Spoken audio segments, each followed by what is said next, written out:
নির্বাচন কমিশন ভবন ঘেরাও কর্মসূচি দিয়ে হলো ইনশাল্লাহ আমরা এই জায়গাটাকে আমরা ঢাকা 2 আসনকে অন্তর্ভুক্ত করার জন্য যা যা করণীয় ইনশাল্লাহ আমরা তাই করব।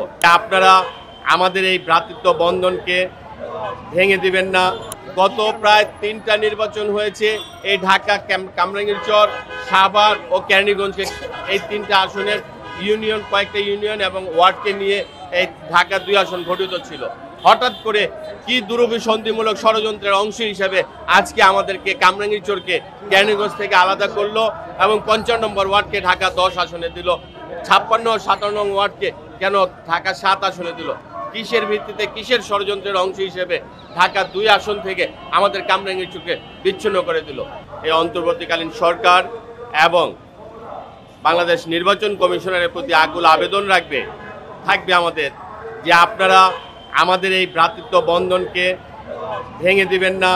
আমরা কামরাঙ্গীরচরবাসী, কেরানীগঞ্জবাসী একে অপরের পরিপূরক বলা চলে। আমরা সিটি কর্পোরেশনের অন্তর্ভুক্ত, হ্যাঁ ঠিক আছে, আমরা সিটি কর্পোরেশনে থাকবো, বাট আসনকে কেন আমরা বিভক্তি করব? আপনারা আমাদেরকে পুনরায় সেই জায়গায়, সেই ঢাকা 2 আসনে অন্তর্ভুক্ত করুন। এই যে নতুন গেজেট করছেন সেটা বাতিল ঘোষণা করুন, অন্যথায় আমরা কামরাঙ্গীরচরবাসী হুঁশিয়ার করে দিচ্ছি, আমরা প্রধান নির্বাচন কমিশনার সহ নির্বাচন কমিশন ভবন ঘেরাও কর্মসূচি দিয়ে হলো ইনশাল্লাহ আমরা এই জায়গাটাকে আমরা ঢাকা 2 আসনকে অন্তর্ভুক্ত করার জন্য যা যা করণীয় ইনশাল্লাহ আমরা তাই করব। যদি আমাদেরকে এইভাবে বিভক্ত করা হয় আমরা রাজনৈতিক কিছু সমস্যার সম্মুখীন হব। কেন নয়, কামরাঙ্গীরচরের মধ্যে এই থানাটা 2 ভাবে বিভক্ত হয়ে যাচ্ছে। একটা চলে যাচ্ছে ঢাকা 10 আসনে, আর একটা চলে যাচ্ছে ঢাকা 7 আসনে। সেই ক্ষেত্রে আমাদের বিশেষ জটিলতা সৃষ্টি হবে। আমরা চাই ব্যারিস্টার ইরফান ইবনে ওমি 2018 সালে, ওমি ভাই 2018 সালে নির্বাচন করেছে। এখন এই দেশে একটি নির্বাচনের পরিস্থিতি সৃষ্টি হয়েছে যেটা মানুষ স্বাভাবিকভাবে ভোট দিতে পারবে।